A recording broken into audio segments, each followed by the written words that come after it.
Hi everyone, Kerry Nelson, Psychic Medium here. Today what I'm going to talk to you about is how to become a medium, and it's to help people who are wishing to go on that journey, and it's also to educate people a little bit more about mediumship. Now, being a medium isn't something that you just become. You could be naturally gifted in this area, but at the end of the day, you need to build on that, you need to understand it, and you need to strengthen it. So for me personally, losing my mum was the doorway for me to open up my ability. I had this all my life. I blocked it off for many years because it scared me, and I thought it was darkness and all this stuff that I didn't understand, and it scared the hell out of me, to be quite honest. Now, what actually happened for me is, as my mum started to communicate with me from the spirit world, I wanted to know she was okay. And how she did communicate, I'll just let you know, was her body scent. I used to smell that at random times. My father and myself were getting white feathers in the most weirdest places, and I just knew that she was around. And I used to get these little tingles all over my body, and what that actually was her drawing herself close to me, because we are living energy, and you know, once this disposable vessel, the body is gone, because we only need it for the physical world. It's the energy that we work with, and that's what we become. So I felt her pulling up around me and got those tingles and just knew that it was her. So I happened to run into someone who was a medium, and I asked her how do you develop? And she actually told me about a gentleman in Sydney, Ezio De Angelis, who ran classes at that particular point up at, Campbelltown at that stage. So I went along and did a one-day workshop with Ezio, and I have to say I'm so blessed with the most beautiful people that I have had as teachers, and that I really am very, very, very grateful for. Anyway, so I've done this course with Ezio, and then I started to sit in circle. Now, it can be called development circle, it might be called development class, but it was in psychic and mediumship development. That was with a beautiful lady who is a dear friend of mine still to this date, and her name was Sharon Hood. Now, I've got to say, when I mention Sharon though, I would not be where I am today if I didn't have a teacher like Sharon who believed in me, because she just brought the best. She taught me how to trust spirit, and without her, I don't know where I'd be today. Now, what development circle is, it's when you could meet up once a week. For me personally, I teach, and the classes, or the development classes and circles that I've sat in, it pretty much was every fortnight from 7 to 9 that we would meet up. And I sat in circle with people that had been doing or sitting in circle for 2, 5 years, 1 year. We were all at different levels. But the one thing that I didn't let get to me was intimidation. They were beautiful people, and I wasn't intimidated by their ability. I learnt from them. And it's something that you have to feel very comfortable in the circle that you're in as well. And that's pretty much what I did. I also, for the first time in my whole life, got out of my comfort zone. I'd been in it all my life, felt very settled there, but as soon as I started working with spirit, it was like, hey, I'm going to give this a go. And opportunities, I just went and just shone.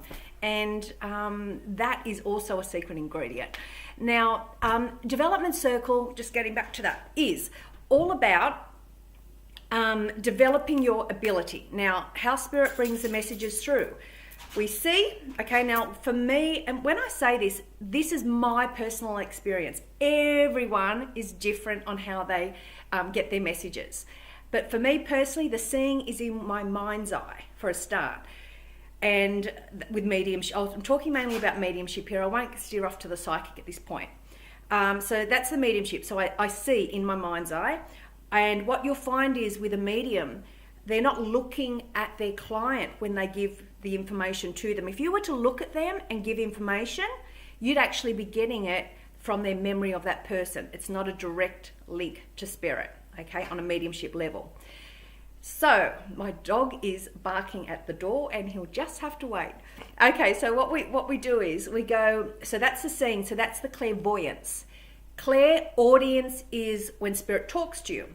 So what that actually is, it's not like they talk in my ear. For me personally, how I get that information, it's between my thoughts that they give me the information. They talk to me between my thoughts. You've also got the clairsentience, which is the feeling. So for instance, if I was bringing through someone who'd had a heart attack, I would feel it. If it was someone that had suicided, I can usually know that's that feeling of a suicide. But I say, for instance, they'd hung themselves, I'd get this tightness around my throat. Also, you've got claircognizance, which is the knowing. So I was, for instance, clairsentient, so I was more on the feelings. That was my first to develop before I started doing circle. So what happens is when you start to do circle in classes, what spirit's doing is they're going to be working on each clair. Okay, that's and building that, because the cream of it all as a medium is to be able to bring all your senses and to strengthen those senses. And when you get a message, to get all of that at once. Okay, that's what you want, and that's what circle is all about. Look, there are classes. You've got people that there are well-known mediums that also have online courses that you can do.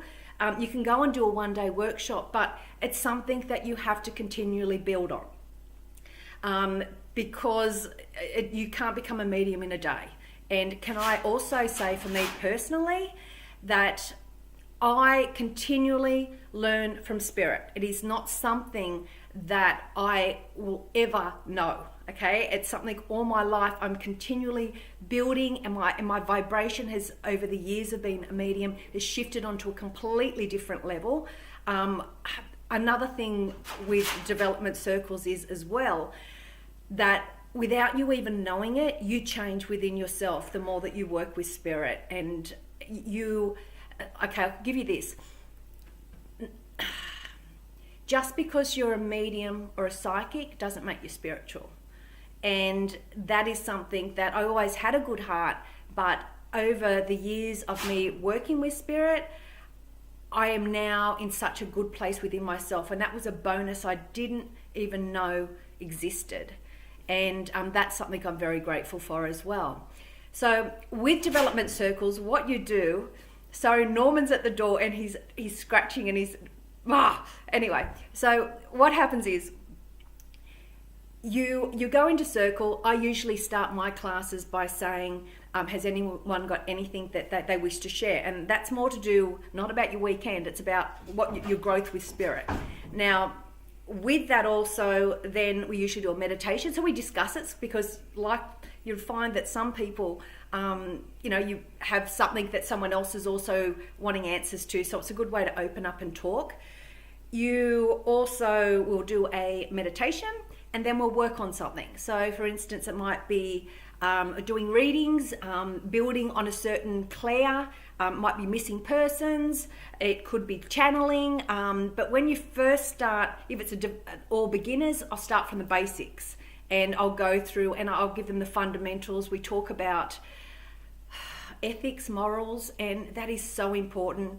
Not to read people without their consent as well is a massive one, because that is a big no-no.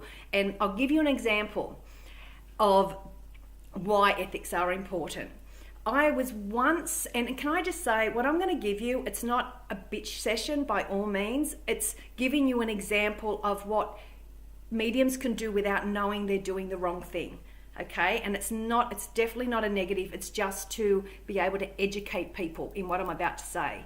Now, I met up with a medium once, and we're just having a chit chat, and lovely person. She worked from the heart, there's no doubt about it, and thought she was doing the right thing. But what actually happened is, in conversation, she said to me, "So, do you ring people up if their loved one is coming through to you to let them know?" And I went, "Sorry, what do you mean?" And she said, "Well, there's a young man had died in a car accident. I didn't know of him, but it was in the paper, and I blah blah blah, and I sort of, he started coming through to me, and I rang the mother up to tell her that the son was connecting with me. And I was like, what? Are you kidding me? And she said, well, what's wrong with that? And in her eyes, she thought she was doing the right thing. And I said to her, have you got any idea of, the grief is hard enough, going through, and especially in a situation, any grief, let's just say that, no matter what the age, no matter what, any grief is losing someone. And doing something like that, the devastation and the damage that you can do it's just, they're going through enough, the family. Anyway, I said to her, no way. And she said to me, well, he kept on coming through. What was I supposed to do? And I said, well, if he kept on coming through, you should have said to him, you bring your mum to me, and then I'll be able to pass on your message. Because spirit is an intelligent life force, and that is how she should have reacted to that situation. Again, she had no idea. She thought she was doing the right thing. But, ethics and morals is so important. And even on a psychic level, or also with the mediumship, people are not going to remember what they ate for dinner, 3 weeks ago. They're not going to remember what they wore to work, a month ago. But guess what? When it comes to mediumship and psychic, they're going to remember 20 years down the track. Okay? And what happens is too, spirit will give us information to pass on, but it's how we relay that information. And you have to be so careful on what you say to people, because it can affect them. And, they are vulnerable when they come in for a reading as well. Okay, so any mediums out there or ones that wish to be, just say it from the heart, but just be really careful of people's sensitivities as well. Grief for me, for people that wish to have a reading with me, I always say at least 2 months before they do come and see me.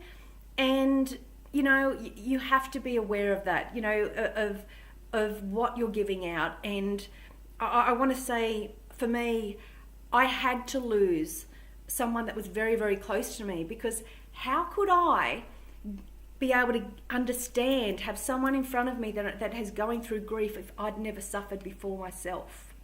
And that was the doorway. I had to go through that to then be able to go on my pathway with spirit. And that now is my life journey, and I wouldn't have it any other way. I now still develop through my teachings. That is something I don't sit in circle anymore. I run circles. That's what I do, which I have been doing since 2011. But, I'm still developing on a higher level with spirit, because they're the ones that are relaying what we're doing in class as well.